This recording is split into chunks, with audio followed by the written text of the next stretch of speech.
This should hopefully show up now. Okay. All right, cool. So before I begin in today's lecture, I just want to announce something really quickly.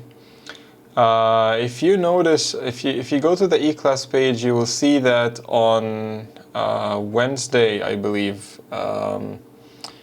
October 22nd, was it? Let me check.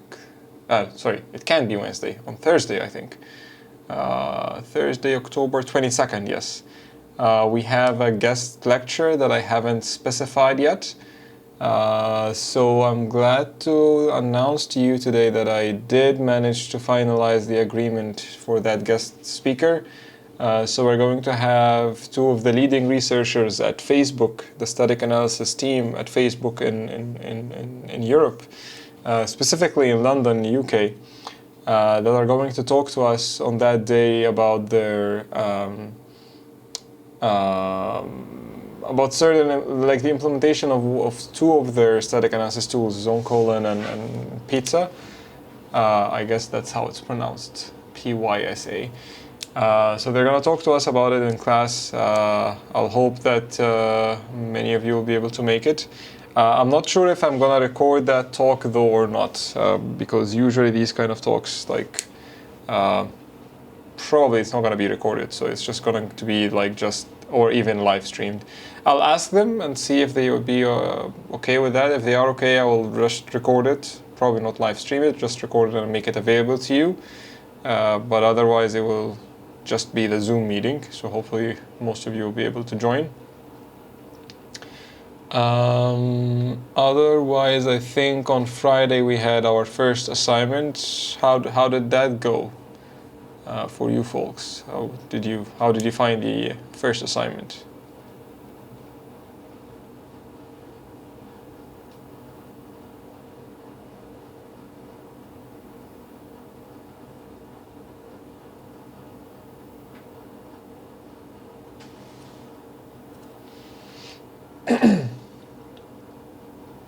Okay, documentation is hard to parse for CodeQL. Yep, agreed. I also agree, I second that.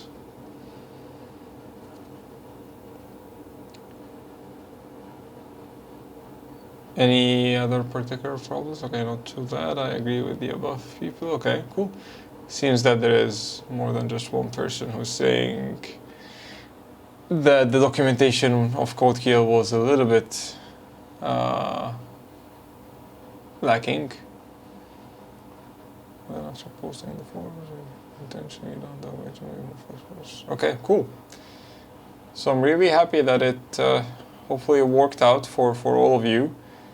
This is actually the first time we run this assignment. So IFAS designed it over the last summer so that it acts as or serves as kind of an introductory assignment to people going into the course, given that the course has a different nature than many of the other courses in the department. So, and even like the prior knowledge that you would require for this course or that you would need for this course is a bit different than many other courses in our department.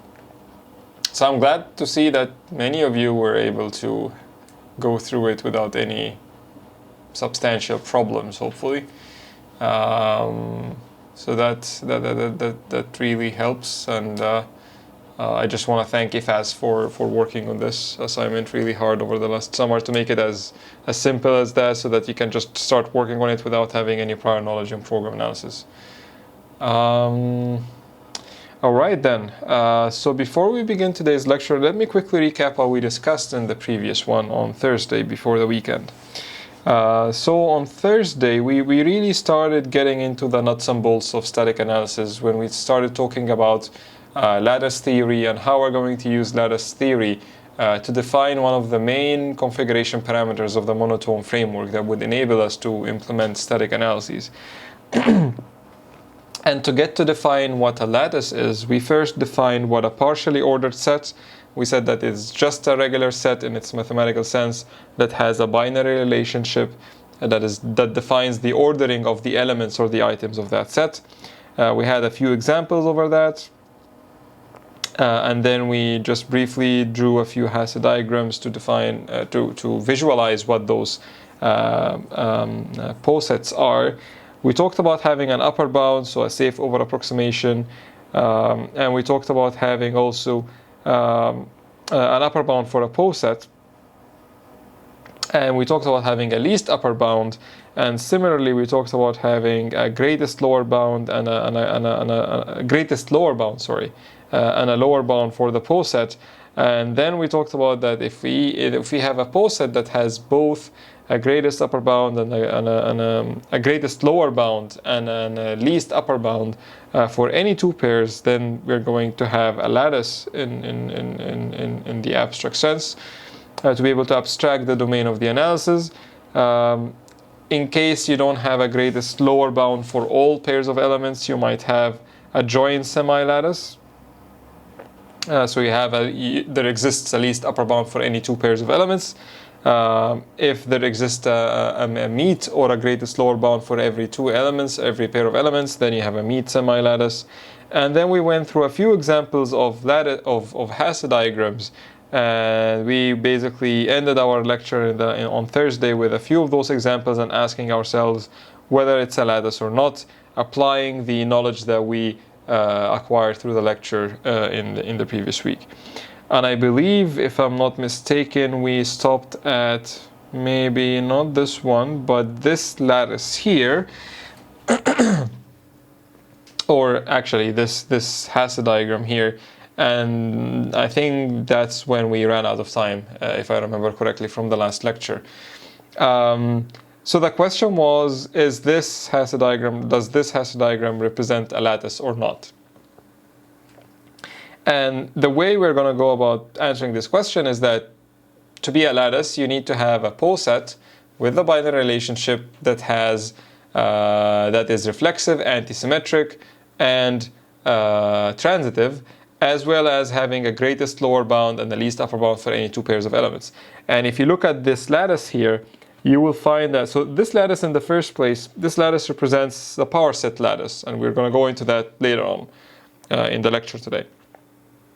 So if you have three elements, or a set of three elements, you're basically here representing all the possible subsets that you can create out of those three elements. So you have the empty set, you have the set of all elements, and then the set of every single element, and then the set of every two elements, basically, that you can have from those three elements there. And indeed, if you pick any of those two items of the of that poset, you will find that you can get a greatest upper bound, a greatest lower bound and a least upper bound. So in that case, yes, this Hasse diagram represents a set, a lattice in the mathematical sense. How about this one here? Does this Hasse diagram represent a lattice? I'll give you maybe a minute or so to think about it, and then you can tell me on the chat, maybe voice or text, what do you think? Does this Hasse diagram represent a lattice, and why or why not?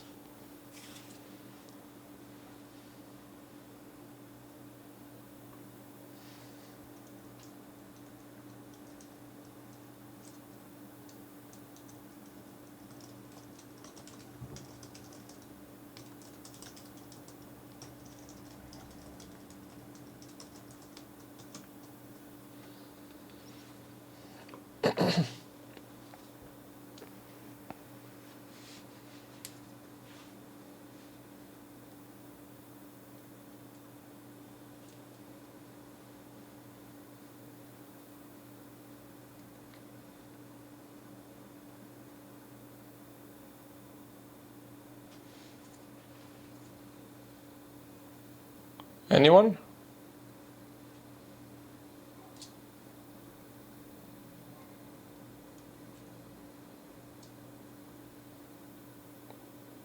What do you think? Looks like F is join and A is meet. So it is a lattice. Okay, so we have one voice for yes, it is a lattice. Anyone else saying it is a lattice, or maybe anyone else saying it is not a lattice?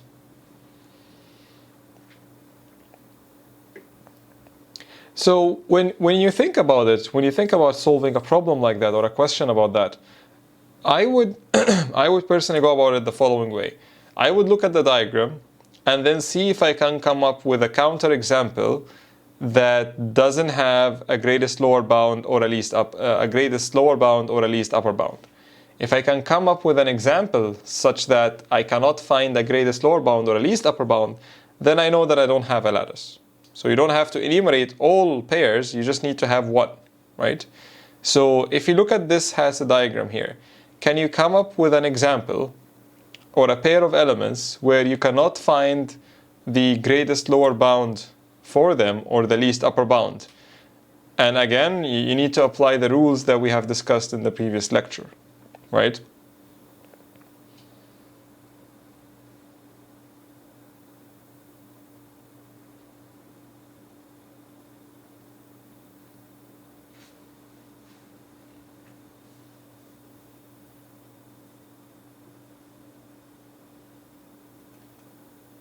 Seems like a lattice, so that makes it 2 for yes, it is a lattice, and 0 for no lattice, right?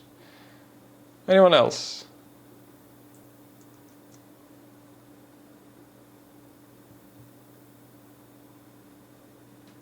No? Question mark. Is that a no or a yes, Jack? And if it's a no, why not? Do you have a counter example?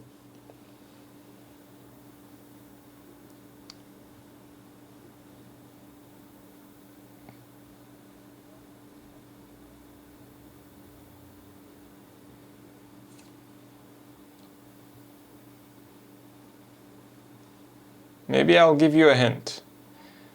Let's say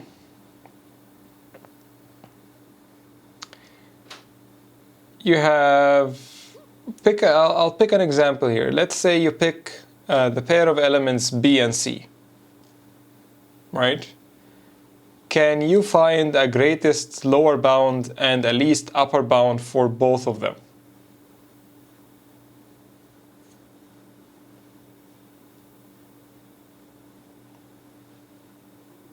So if you want to go back to the definition of a least upper bound,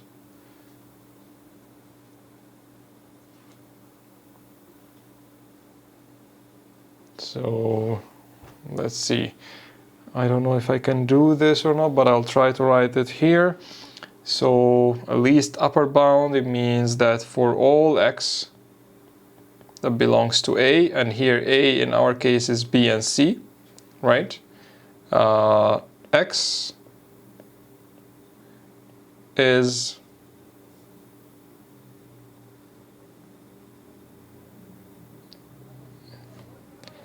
so Z, and such that Z is the least upper bound, right?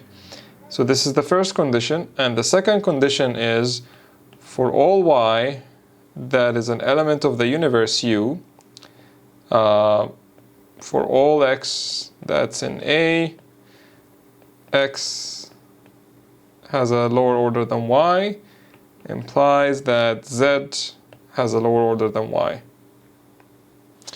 So I see here in the comments that is there no least upper bound for B and C because of both D and E? So what do you mean by because of both D and E? Can you maybe elaborate on that?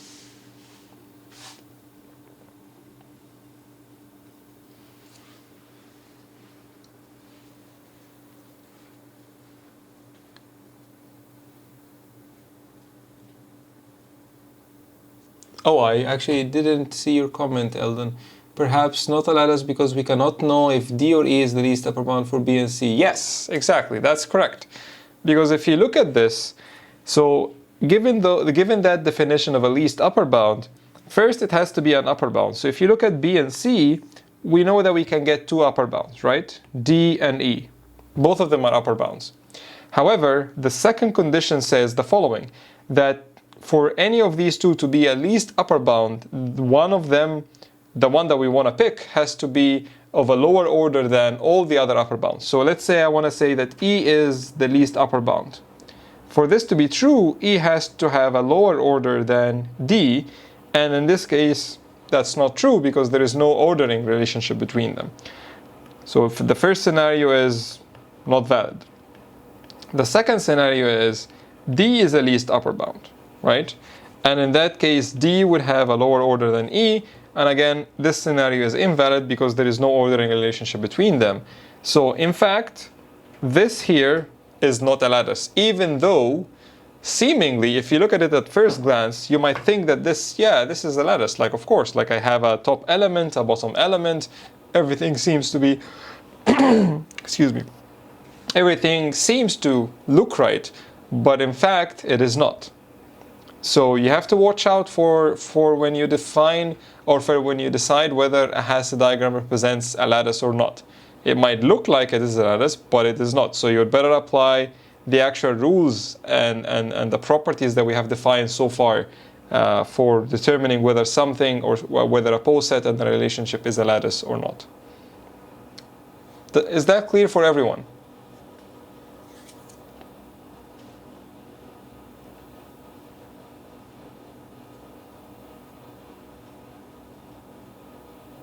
Okay, cool.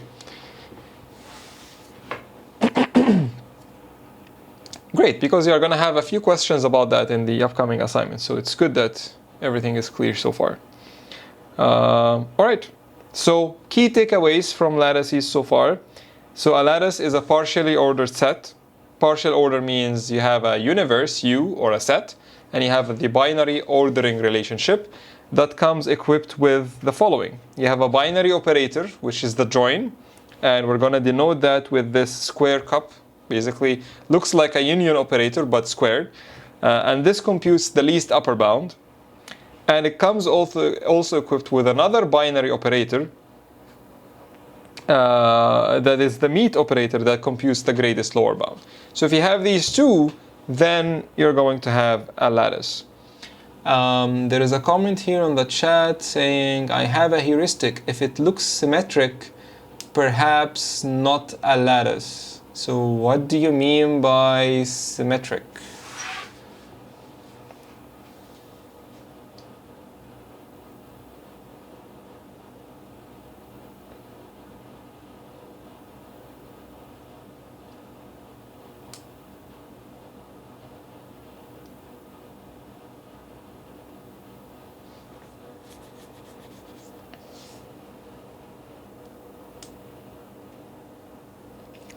Like the one we just saw, left and right side are the same.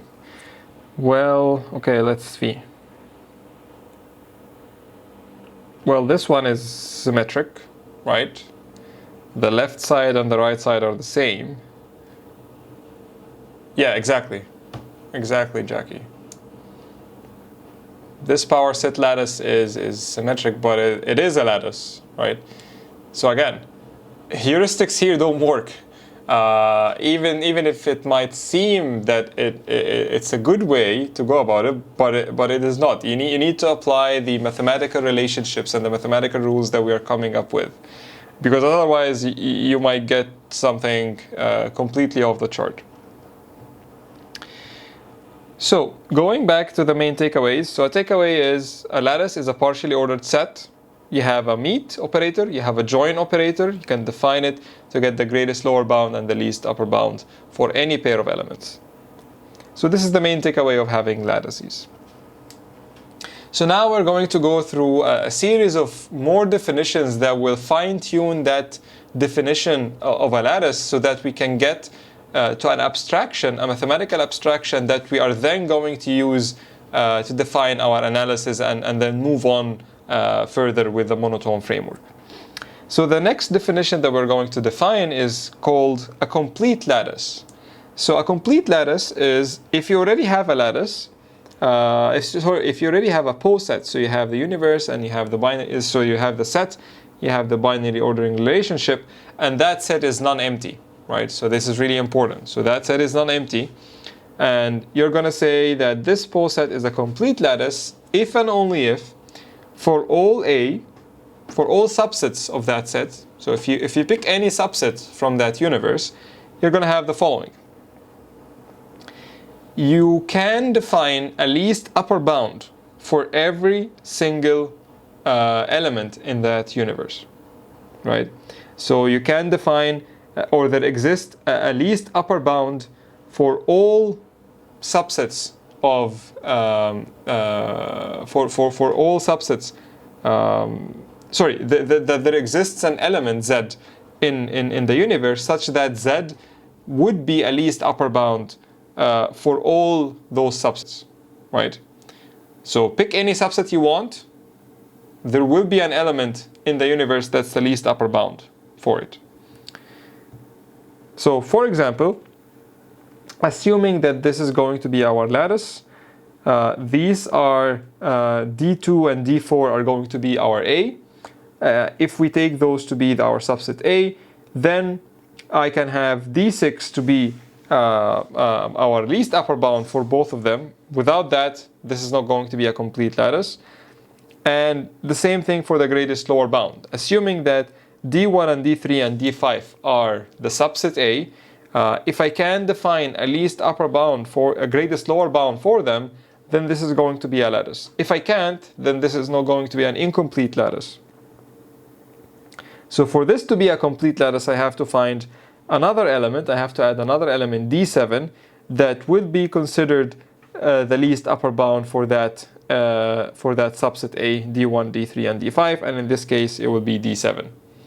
So without D6 and D7, both of them, this lattice will not be complete.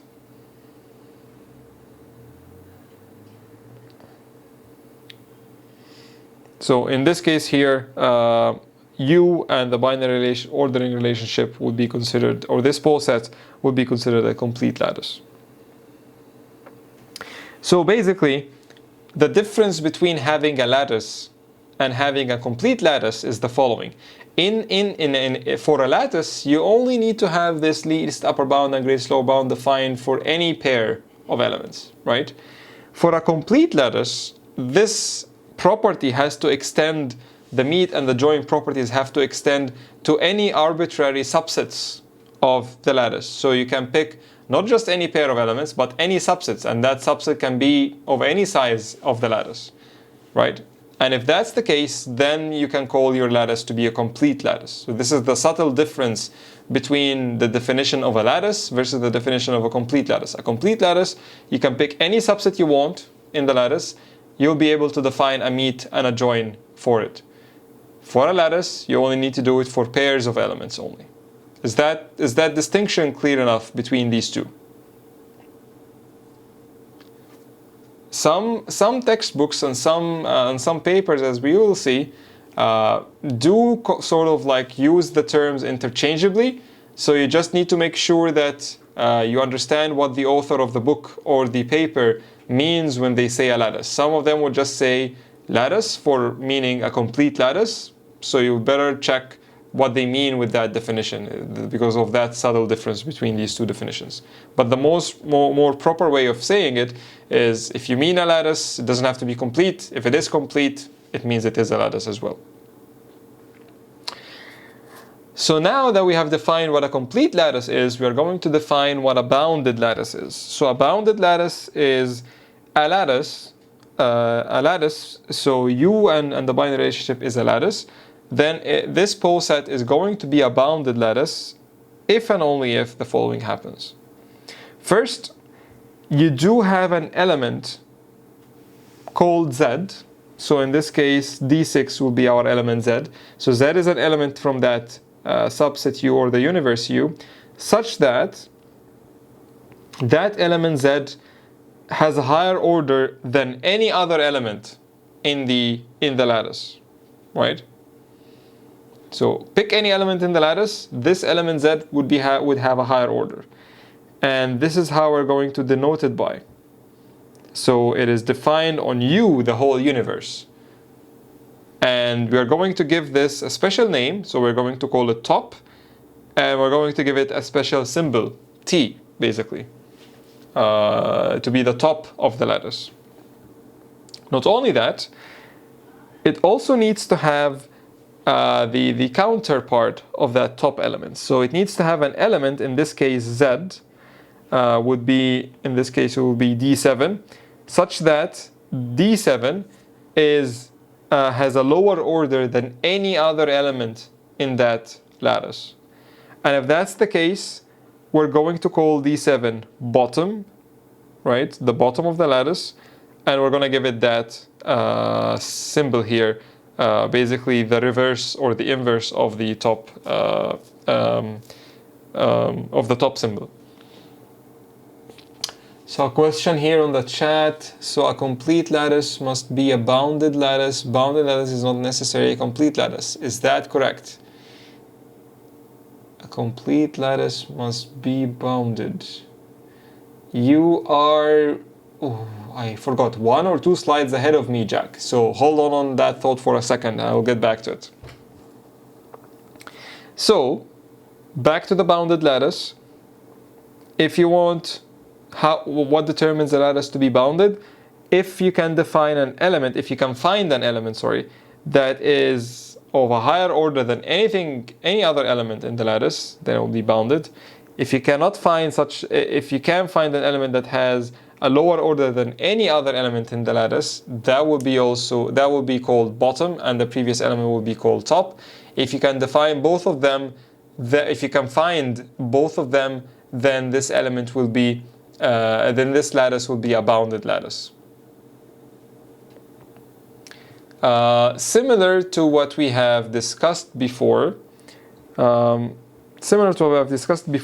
the joint semilattice and the meet semilattice, you can also have a bounded joint semilattice, basically meaning that you can define a top bound, or like in this case it's D6, but you don't have a bottom for that lattice. And similarly, you can also define a bounded meet semilattice, where you can have a meet for every element in the lattice, but not necessarily a top for that lattice. So now going back to Jack's question. So I have 2 questions for you. The first question is a complete lattice bounded? So a complete lattice, does that imply that it is also bounded or not? So think about it for a minute here. So what does it take for a lattice to be complete? So if you go back to the definition of a complete lattice says the following. Complete lattice says that, I'll just write down here quickly on this slide here what that definition is. So a complete lattice basically says the following, that there exists a Z in the universe such that Z is the least upper bound of A, and we know that A is a subset of U, right? And it is for all A, such that A is a subset of U. And there also exists a Z from the universe U, such that Z is the greatest lower bound, and we know that it's for all A subset of U. So you have a least upper bound for any subset, and you have a greatest lower bound for any subset. So having that definition in mind, what do you think? Does having a complete lattice means that it is bounded? And if the lattice is bounded, does that mean it is a complete lattice?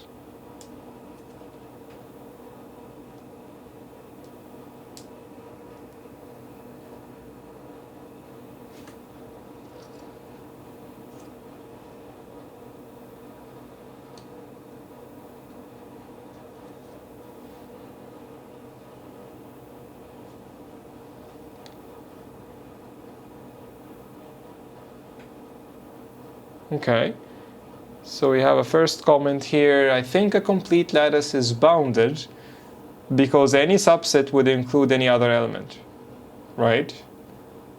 Okay, so what about the other direction? Is a bounded lattice complete?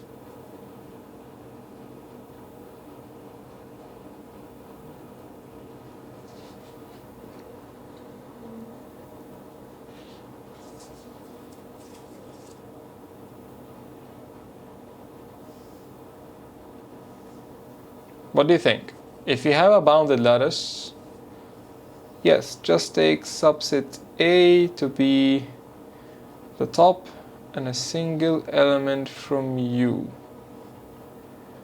So Jiaki, like, is that an answer to the first question or the second question?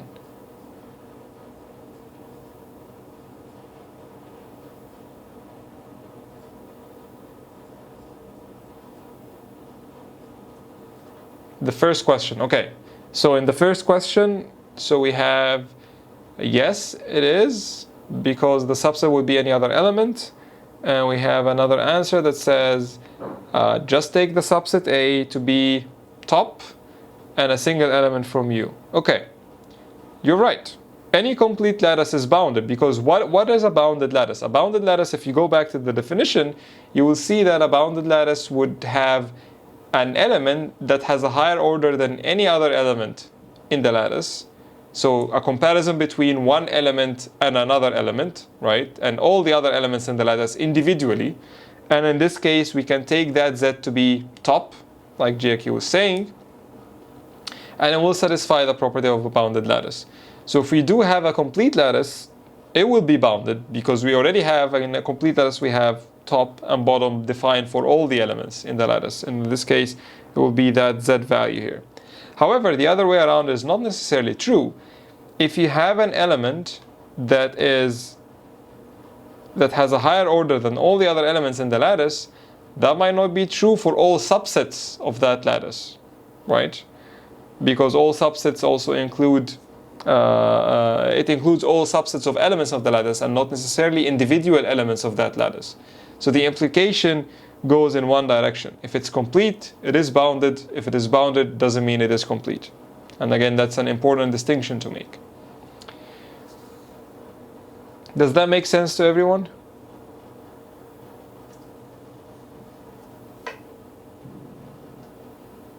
Okay. Cool. The second question, I'll leave that as an exercise for you, actually. And because you will need to, we'll need to go through a few more slides coming up soon. And then I would like you to think about it at home, and then we're going to discuss it together in class on Thursday. So my second question is a finite lattice complete? So think about it. What does it mean for a lattice to be finite? And what does it mean for a lattice to be complete? And think about whether one implies the other or not. I actually just realized now that I did not make those slides available to you on eClass. So please, I'll do that after the lecture today, maybe tomorrow. But if I don't, just please send me a message on eClass or post on the eClass forum to remind me. But I should have those slides available to you. They are already available anyways on the course GitHub page. So I'm just gonna link it to the eClass. I apologize for not realizing this until now. Okay, so moving on from these couple of questions, we have more questions coming up. You will notice that this is probably going to be the topic I'm going to have the most questions about in the course, because it is really a fundamental topic in program analysis. And it's basically the cornerstone upon which we're going to build on top of it everything else in the theory that we're going to talk about of program analysis and the foundations of program analysis. So I'd like to give it as much time as possible before we move on to other topics as well. So in the following slide, or in the current slide, we have the following question. So let U, the universe, be the set of all f's such that f is a subset of the natural numbers. So f is finite. Union natural numbers n minus f, right? So you have the set f such that you just get a subset of f, a subset of the natural numbers, union that with the natural numbers minus f, such that f is a subset of n. And in both cases, f is finite. So the first question is U and the subset relationship a lattice or not? So again, I'm going to give you a minute or so to think about it.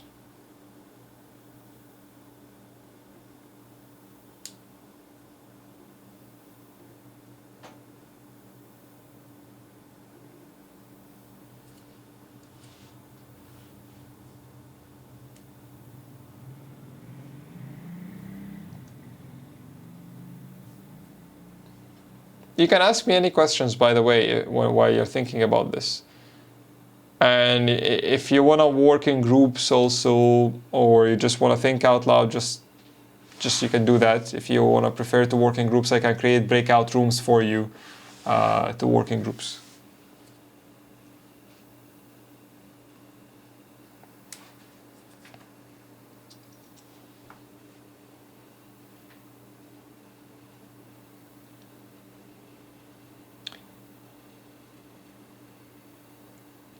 A finite lattice basically means that you have a finite set of elements. It doesn't have an infinitely large number of elements, Eldon. That's basically what a finite lattice is.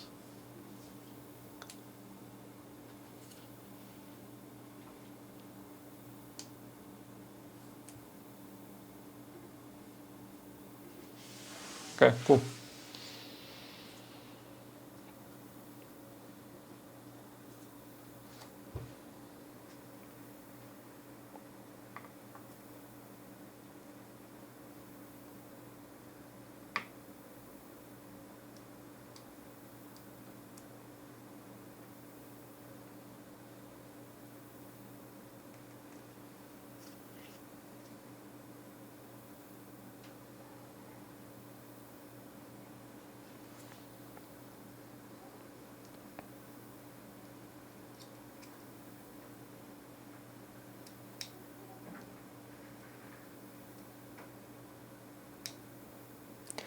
To make solving this kind of problem easier, just pick an example for f to be whatever set you want, and then try to reason about it this way.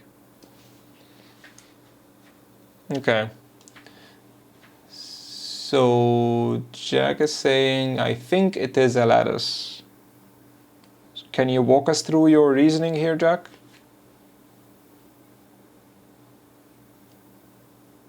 If it's easier for you to use like the voice chat rather than typing everything up, that's also fine.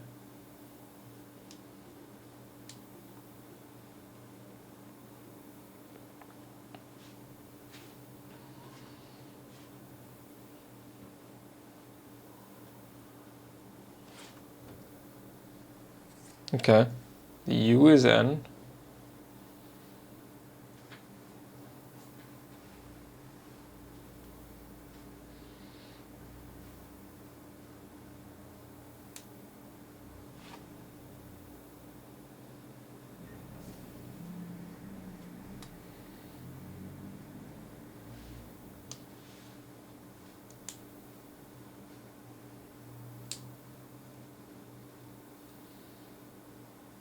Subset relationship is a poset relation. Okay.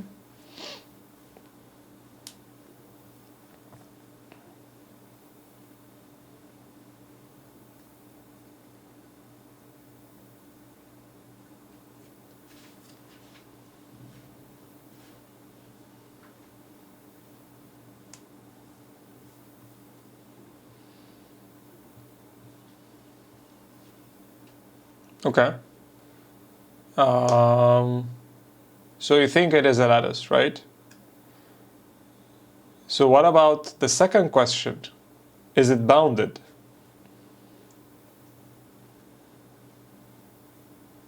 Is this a bounded lattice?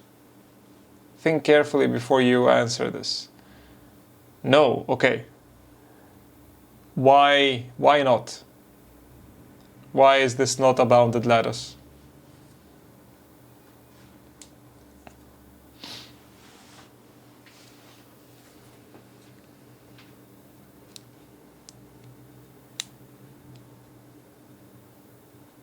Well, I'm talking about bounded lattice, not a finite lattice, right? So what is the definition of a bounded lattice? So if you go back to a bounded lattice, it's a lattice where you can define an element that has a higher order than all the other elements in the lattice, and you can also there exists an element that is considered the bottom or has a lower order than all the other elements in the lattice, right?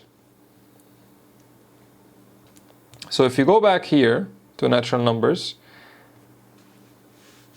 would this be considered a bounded lattice?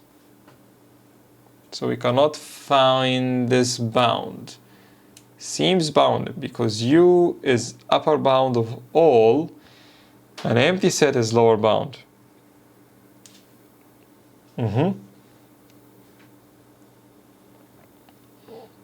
So remember, like, what is the relationship? So the relationship here determines what would be the elements or the items that you are considering in the lattice. So in this case here, the relationship would be like you would have an empty set, right? So just draw the lattice in front of you so that you can see what it is doing. And then you have the set of 0, set of 1, set of 2, and so on.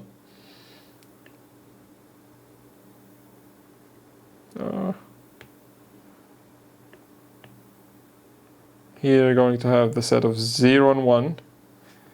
Here you're going to have the set of 1 and 2, and so on and so forth. Here you're going to have the set of 0, 1, and 2. And there's probably here 1, 2, and 3, and so on, right? Is U, what do you mean by U? Oh, you mean the universe here, okay, sorry. Well, U is my universe, so it could be all possible subsets, right, of natural numbers. So in this case here, U is basically you take a set that is finite from the natural numbers, you union that with all natural numbers minus that set. So what you would end up with is the set of natural numbers, right? And when you define it, yes, it is going to be a lattice because you can define a relationship that is reflexive, anti-symmetric, and transitive using that subset relationship. Is it bounded? Well, let's find out. So we can actually find an element that is a bottom or an element that has a lower order than any other element in that subset, in that lattice that we have, which is that empty set down there. Can you find an element that has a higher order than every other element in that set?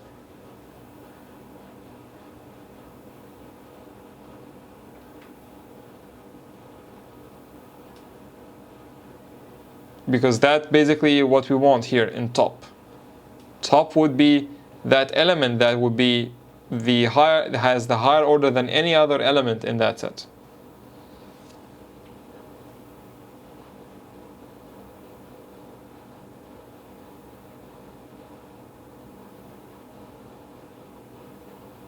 And what would that element be?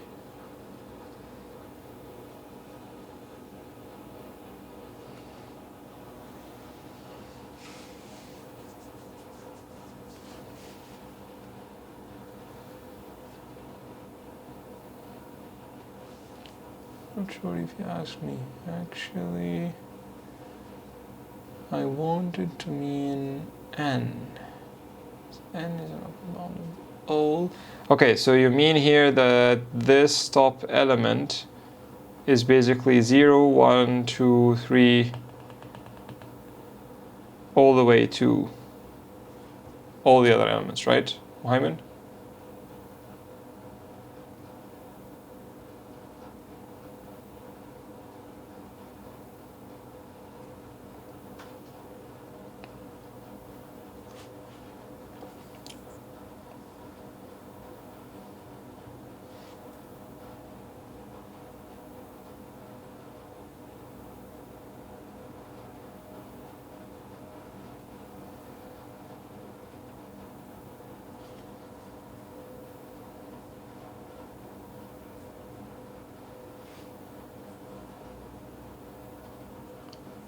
Can infinity be a bound? Where would infinity come in play here, Jack? Do you mean for that top element?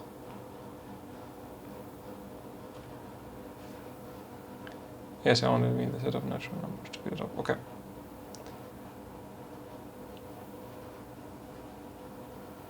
So again, like to be able to answer this question, you would need to try to enumerate the elements that will go into that set. So I think one of the tricky parts about this specific question is the following. You might actually not be able to enumerate all the elements, right?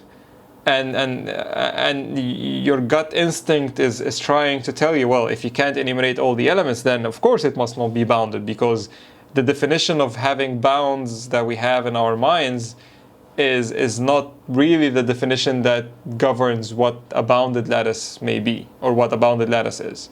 So these two definitions are not exactly the same. So your mind is trying to tell you, well, you can't enumerate everything. Of course it's not bounded. You cannot find a bound for it. So try to be as impartial as possible and just set aside the definition of bounded in the absolute, like, linguistic sense, and just think about it in the mathematical sense that we defined in class. So in the mathematical sense, bounded means you can find an element that has a higher order than all the other elements in the lattice.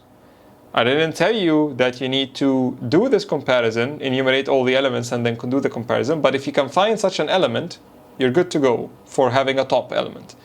And for a bottom element, it needs to have a lower order or a lower order than all the other elements of that lattice. So this element here, the empty set, is indeed the bottom, right? Because it has a lower order than all the other elements in the set.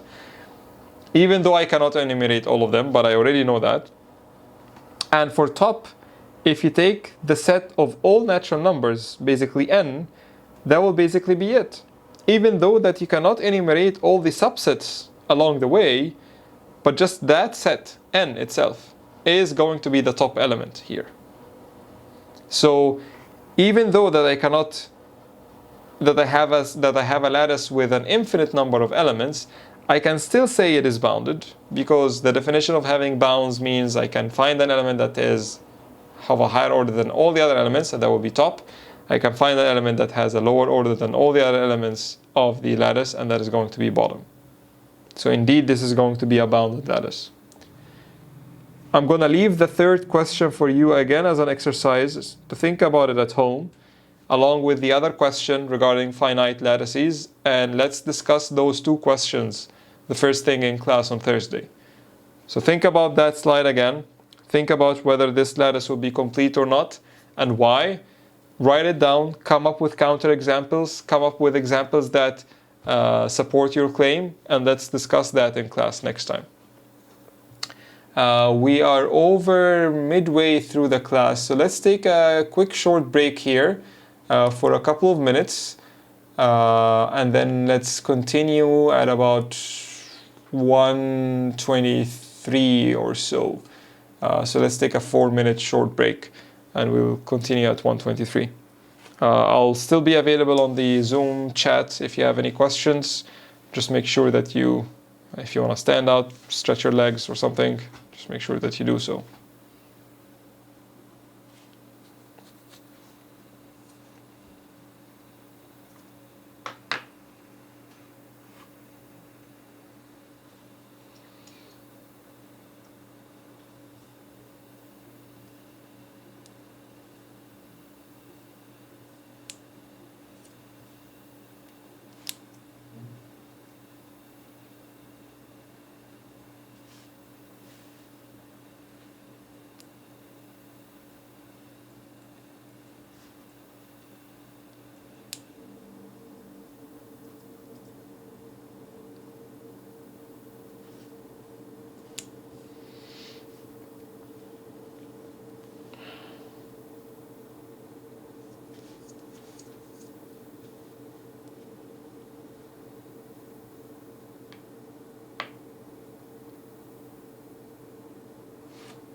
All right, welcome back everyone. So I see a couple of questions there on the chat.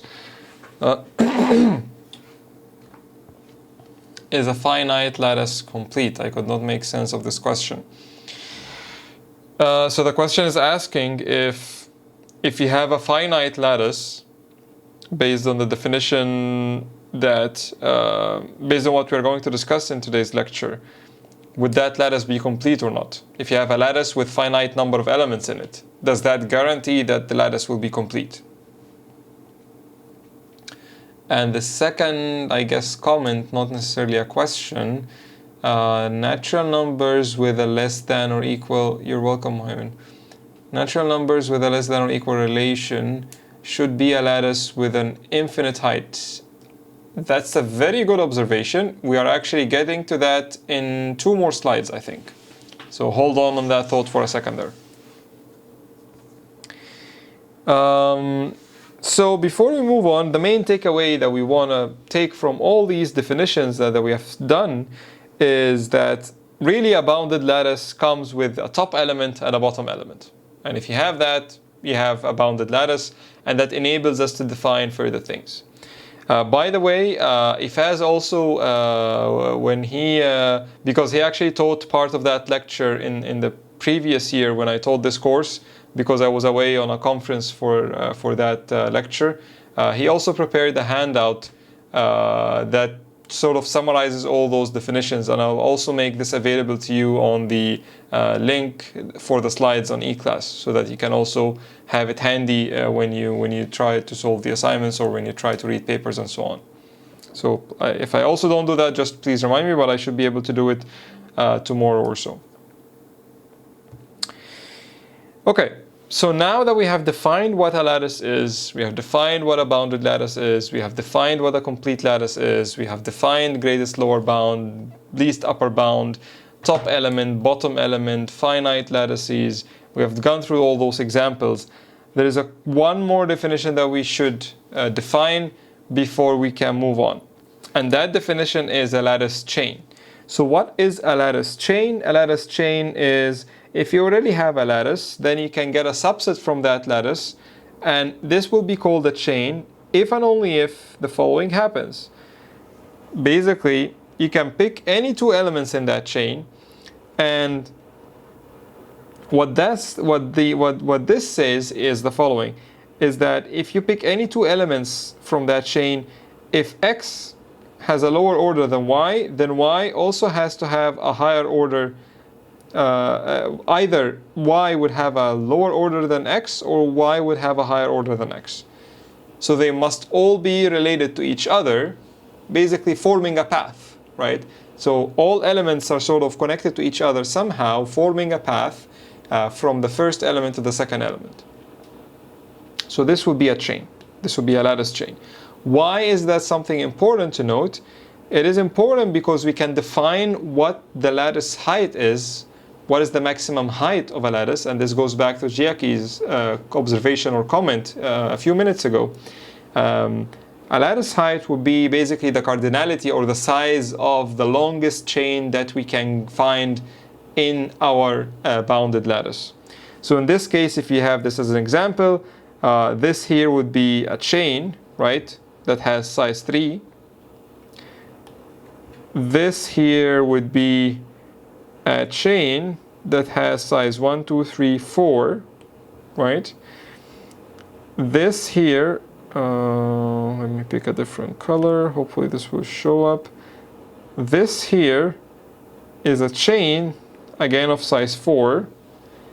So if you find all the chains that you have in your lattice, find what their size is or cardinality. The longest one of them would be the height of the chain.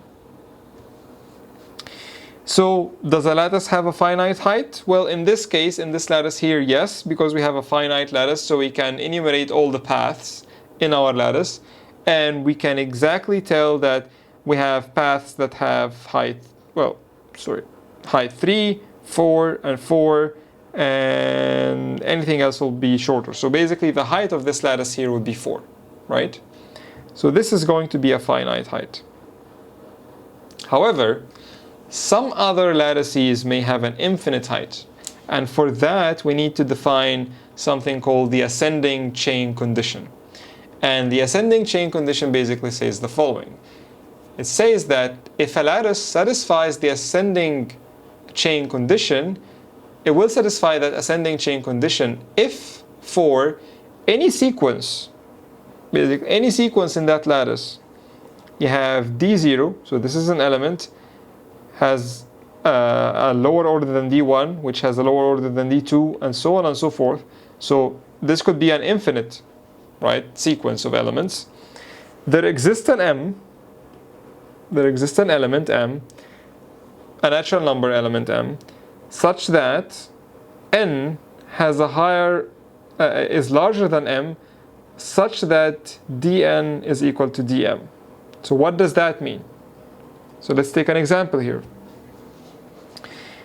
It basically means the following, and again this goes back to our sort of a similar example to what we were discussing regarding the natural numbers and the subset relationship, but here we're talking about it in terms of ranges, right? So you are defining a range of elements, a range of natural numbers. So the range bottom just means nothing, the range 0 to 0, 1 to 1, 2 to 2, 3 to 3, and so on. And then this is 0 to 1, this is 1 to 2, this is 2 to 3, and so on. So the ascending chain condition says the following. Says that it is fine to have a sequence that is infinite as long as you can always find what is the next element that has a higher order than D2. So if you have an element D2 in that infinite sequence, you can always tell what D3 would be. If you pick D55, you can always tell what D56 is. You don't have to enumerate all the Ds, but if you pick one of them, you can tell which D would have a higher order than this one. And this is indeed the case here. If I pick any of those elements here, right, because basically top here would be the range of all the natural numbers, right? So if I pick any of those elements here, I can tell you what would be the range that would have a higher order. So in this case, this element that is directly above 0 and 3 will be 0 and 4. This element that is directly above 1 and 3 would be 1 and 4. So even though I have an infinite number of elements in my lattice, the ascending chains can still, I can still find the next element for any given sequence here. So even though that's the case, ascending chains must have finite length. So what do I mean by that? So the lattice itself may have as many elements as it can, might be an infinite even, as long as those ascending chains, so ascending chains from, you're going basically in a sequence that might be infinite, all the way from the bottom element all the way reaching to the top element. So your lattice may be infinite if you want, as long as every ascending chain eventually stabilizes. So what do I mean by that? In other words, I mean that you will find a dn that will be equal to dn plus 1. So for any n, for any element you want to get from that sequence, you can find what the next element is. But if you cannot define that next element, that means something is broken in the ascending chain condition and you cannot have your lattice defined as such. So going back or following up from that definition of the ascending chain condition, the question is, can a finite lattice have an ascending chain that does not stabilize? And by stabilize I mean you cannot find an element that is the next element after dn.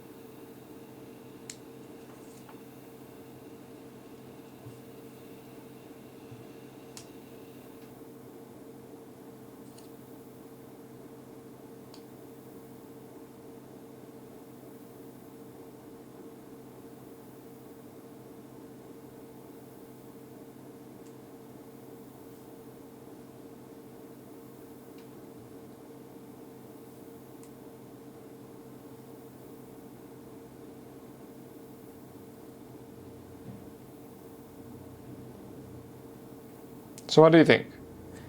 If you have a finite lattice, would this finite lattice, could this, or can this finite lattice have an ascending chain?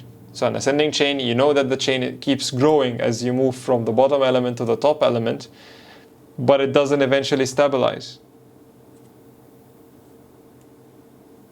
So just to let you know what stabilize means, I'm just gonna copy over again the condition here, that if you have a sequence, so D0, D1, D2, so you have an infinite sequence, there must exist some n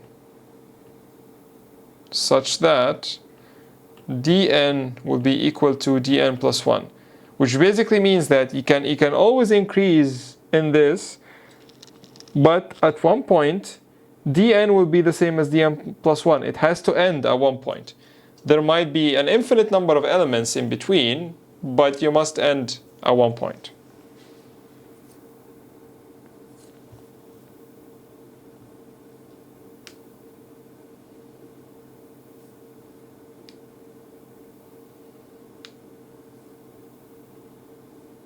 Any thoughts on that?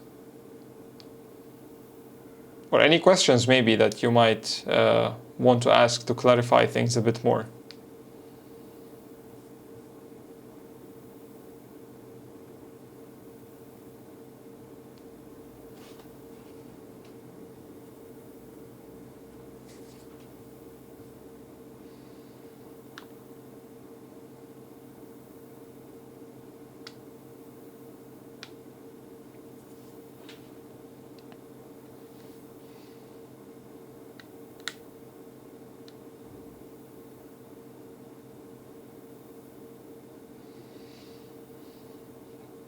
So for finite lattices, it will always stabilize. Let m is the size of the lattice, okay? Then it will have to stabilize there. Can you elaborate on that, Jacob?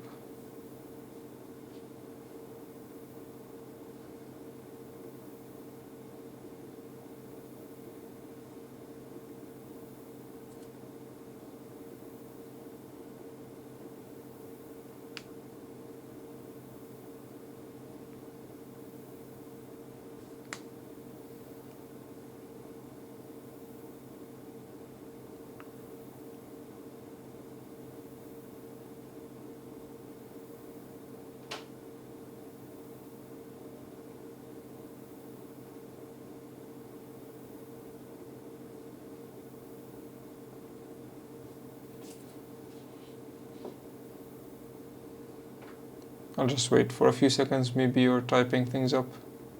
Yeah, okay. The chain will have to either go closer to the finitely bounded top of the ladder or sit still, right? Okay, so if I ask you which property of the poset that this kind of behavior is related to. So remember, there are three properties that the ordering relationship in a poset must have for it to be a proper poset, which is the basis for having a lattice and so on and so forth. So there are three properties there. So which one of those properties that this behavior here that you're describing on the Zoom chat is mostly related to?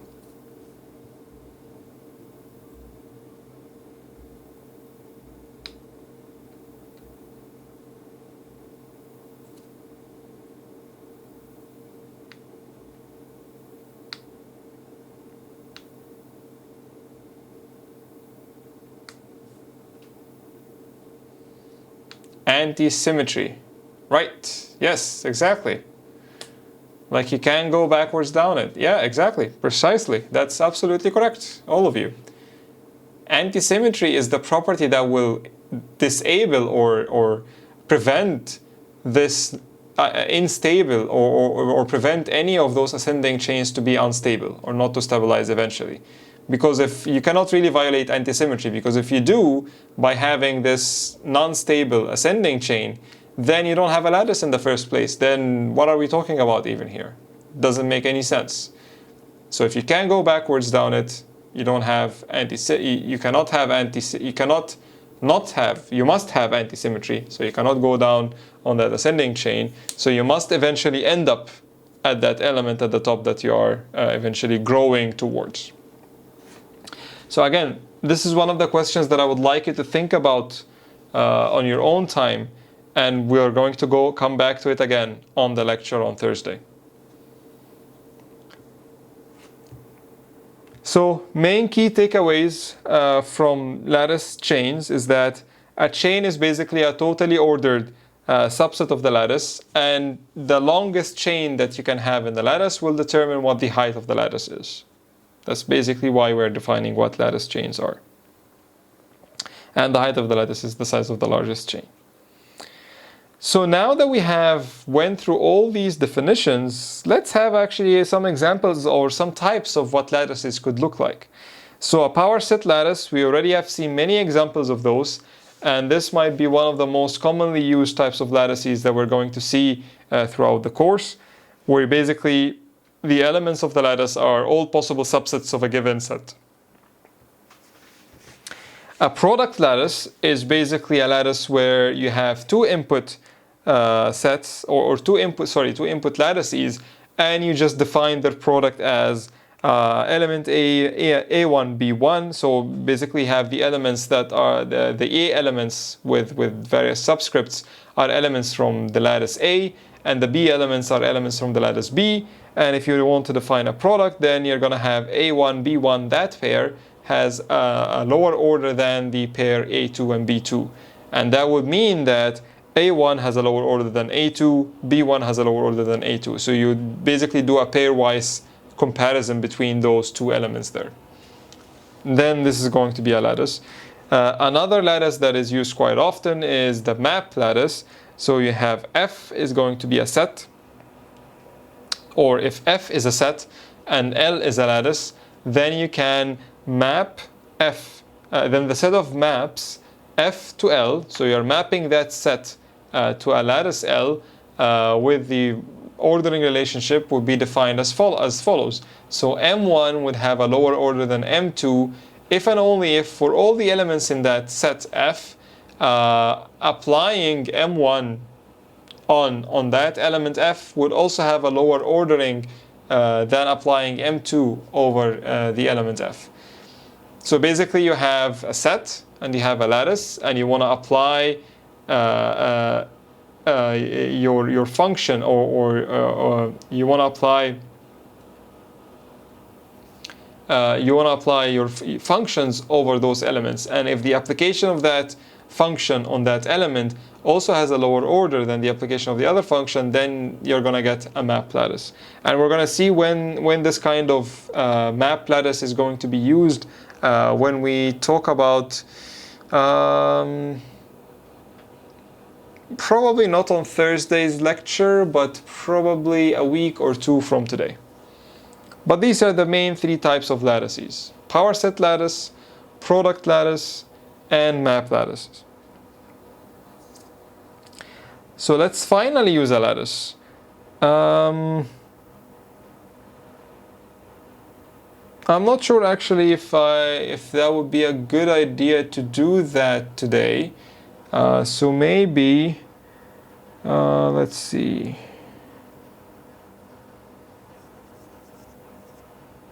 Okay, I'll take my chances then. I think we still have about like 6 minutes to go, so we'll just go with it and then see where we end up at. So now that we have defined the lattice, we can now finally actually start using it and seeing how it is going to benefit us than just using regular sets and some ordering without having to go through all that mathematical definitions that we have been doing in the last couple of lectures. So again, we have an example here. In this example, I'm showing you the same control flow graph for that simple piece of code from 2 lectures ago. And in here, we are using lattices instead of using sets as before. So here, after this first statement, x equals 0, x is going to be mapped to the value 0. After the if condition, nothing has changed the value of x. So again, x is going to be mapped to 0. x plus plus makes x map to 1. You go to the if condition, and now we're going to use a lattice instead of using a set of 0 and 1 like we did before.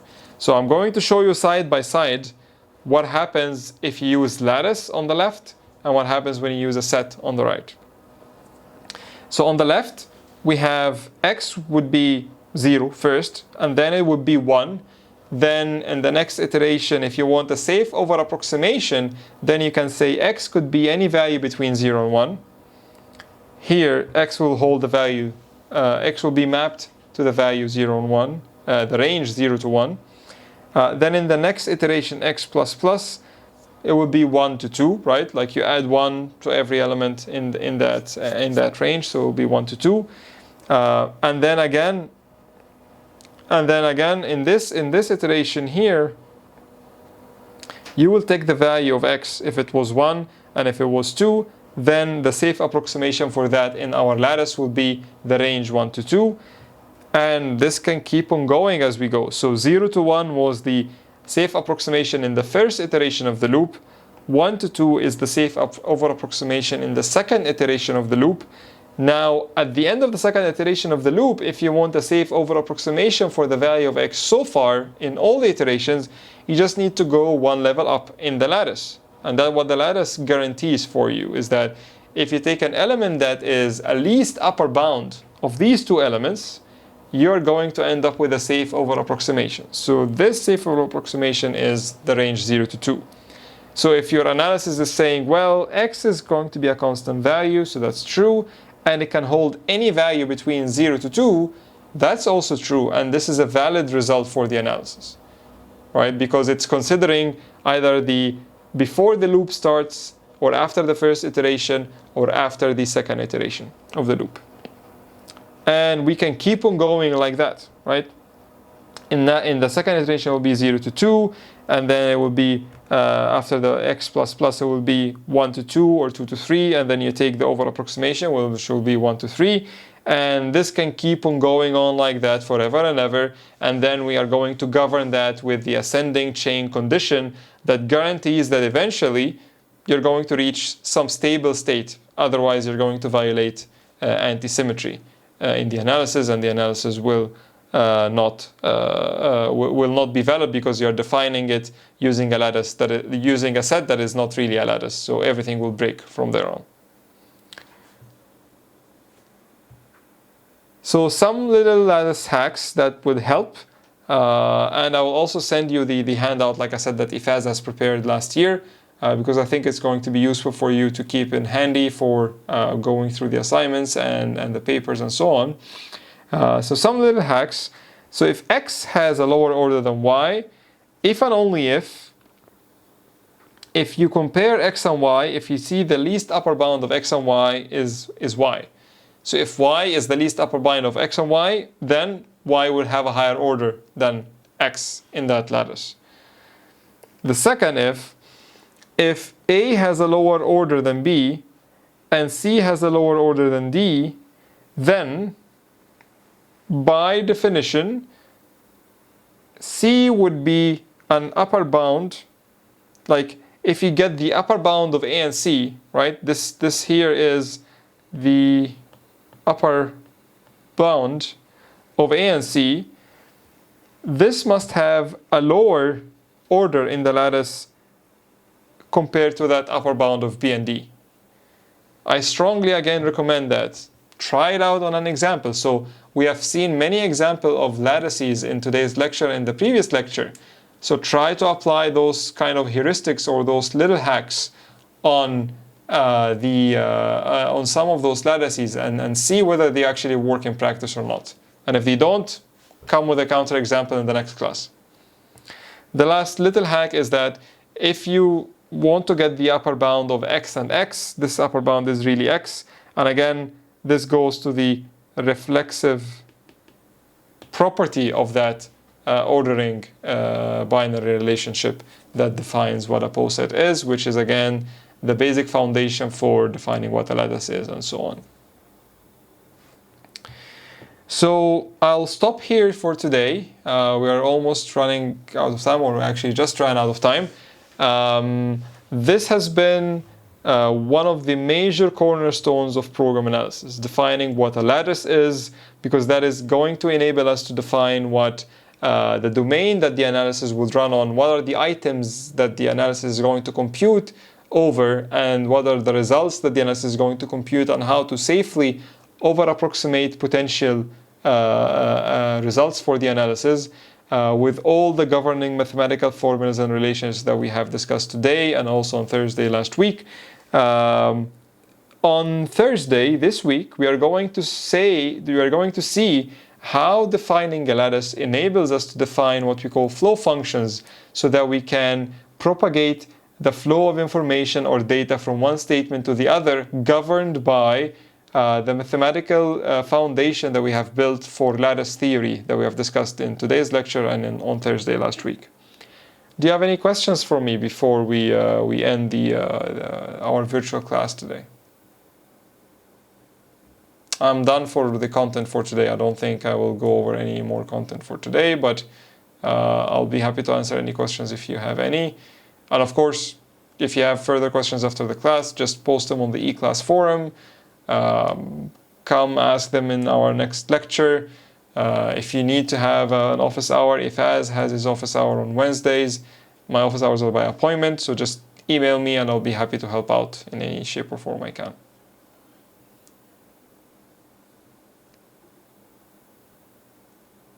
You're welcome, Jack.